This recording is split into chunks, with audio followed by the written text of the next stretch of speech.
Welcome to our channel. In the previous session we had discussed functions provided by an operating system.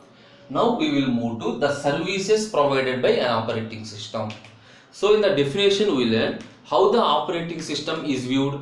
Operating system is viewed in two perspectives, that is in user point of view and in system point of view.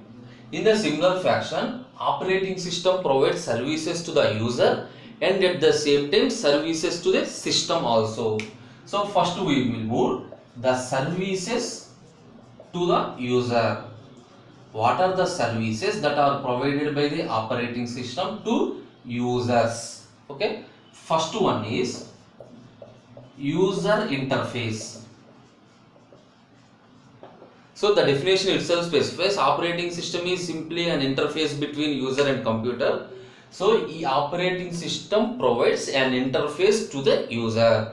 The first service is operating system provides an interface to the user for accessing the computer.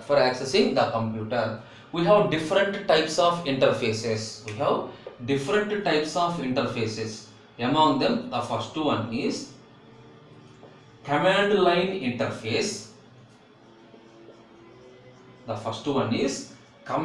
interface. That means here the execution is performed by using commands. Suppose we are opening the command prompt.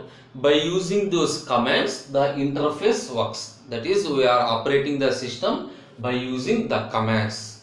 And another one is batch interface. Batch interface means the files or the directories are encoded, that is placed in a bag, placed as a batch, and that batch is executed. One simple example, for example, you are considered a project. The project contains many number of Java files. Assume Java. The project contains many number of Java files. Here no need to execute each and every file. Simply make a jar file and execute that jar file. That is the batch operating system. That is a batch interface means all the files that are needed, that is simply the commands, and the control over the commands are placed as a batch, and that batch is executed in batch operating system. Actually, we are not preferring these two. The most likely used one is graphical user interface. This is the most used interface. Simply, graphical user interface provides some pointing devices, that is pointing some IO devices. To enter the text, we are using keyboard, and for accessing, for selection, simply by menus and icons. It is very easy. All those services, that is, these are the interface service provided by the operating system. The next one is program execution. That is, if you want to execute a program, that service is also provided by the operating system. How to execute a program? The program must be loaded into the memory. The program must be loaded into the memory. That is the service provided by the operating system. Okay. So during execution, depending on your program, either terminate the program, that is the execution time. We can terminate the program either normally or abnormally. That is the second case. So program execution means simply load that program into the memory for execution. That service is also provided by the operating system. So load program into memory. For execution. Next service is IO operation. IO means input output. So generally users do not interact with the IO devices directly. That is, it is directly not using IO devices. If you want to use IO devices, that is accessed by using operating system only. Okay. So no direct use. Actually, there is no direct use of IO devices. So operating system provides the access to the IO devices by using some means. That is, by operating system follows some technique for accessing of IO devices. Okay, remember this one. Directly it is not possible to use the IO devices without operating system. By means of some technique, operating system provides access to the IO devices. And file manipulation. File manipulation, that means reading of a file. Reading of a file means, suppose if your system contains some Word file, if you want to open a file, close a file, read the information in the file, search for a file in the directory by using either name, by using either a content, deletion a file, all those file operations are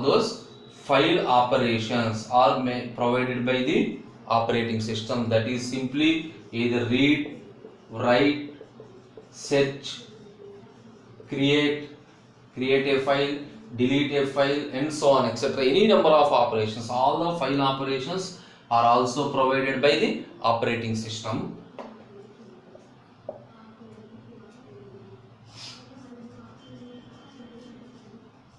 Communication. Communication means, suppose during execution, if one process needs to exchange information with another process.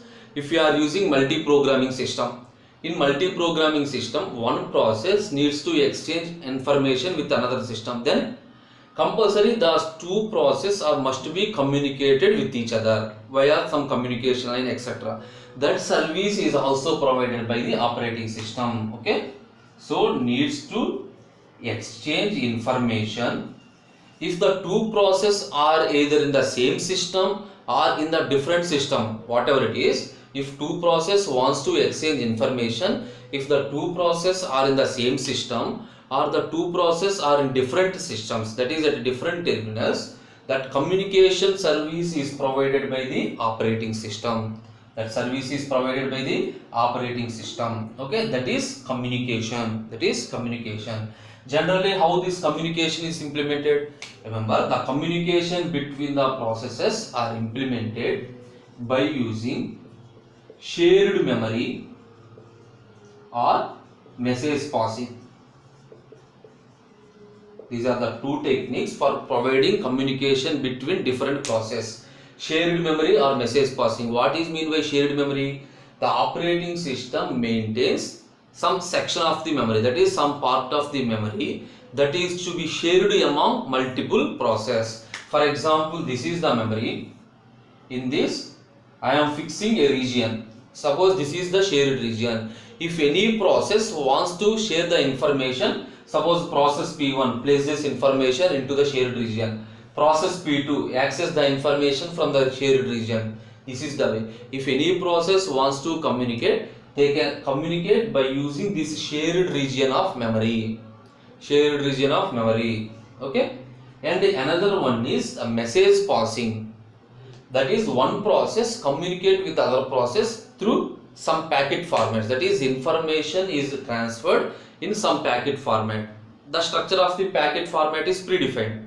So by using packet format, we can transfer the information. That is communication. So no problem, these two concepts are discussed in second unit. That is in inter-process communication. Inter-process communication. Okay.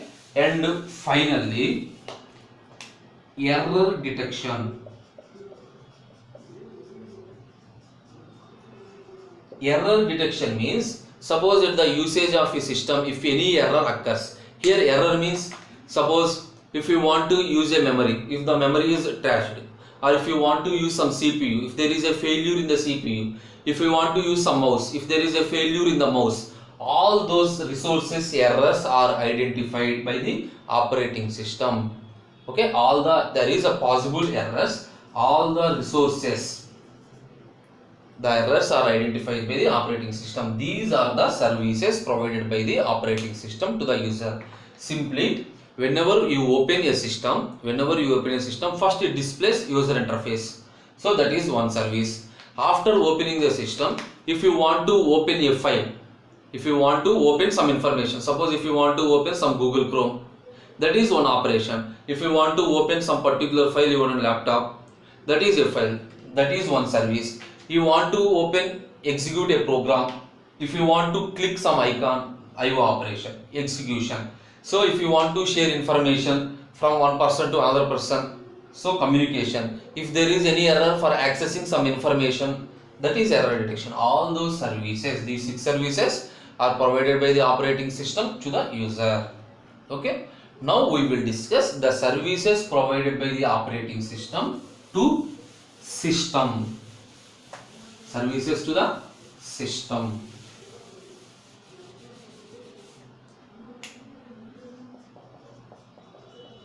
Okay. What are the first service? The first service is resource allocation.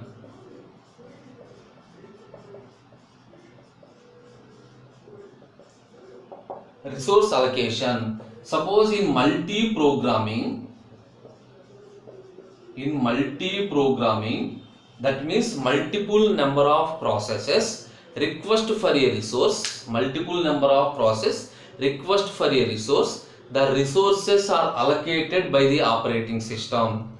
Okay, where multiple programming means multiple number of programs in the system. For all the programs, the operating system has to allocate the resource. Here resource means CPU is a resource, memory is a resource, file, device, everything is a resource, IO device is a resource. So depending on the requirement of the process, the operating system allocates the resources to each and every process in the system. Okay. Next one is accounting. So simply in resource allocation, how the resources are allocated? Whenever the resource is free, then only it is allocated. How the operating system know whether the resources is free or the resources is allocated? Simply the operating system maintains some statistical information. Operating system maintains some statistical information of all the resources. That means how much amount of resource is allocated, for who we are allocating the resources, when we are allocating the resources, all those information is maintained. Based on this information, suppose if a process requests for a 500 bytes of memory, check this statistical information whether 500 bytes of memory is available or not. If it is available, allocate. If it is not available, simply the process has to wait. How the system knows? By using the accounting, by using statistical information. And one more one is protection and security. Protection and security. So protection ensures that the services, that is the resources, are safe. Protection ensures that all access to the system resources, simply I will write protection, all access to the system resources, are controlled. What do you mean by controlled? That is depending on the requirement we are allocating. So for which process we have allocate, simply whenever a request occurs, blindly we are not allocating, by checking the process status we are allocating. That is access of the system resources are controlled. That is a protection. Security means unauthorized access is also unauthorized access. That is by using either a password or some any other techniques, unauthorized access is not allowed. These are the services provided to the system: resource allocation, accounting, protection and security. So operating system provides services to the user and at the same time services to the system. In the next session we will discuss the system calls in operating system. Thank you.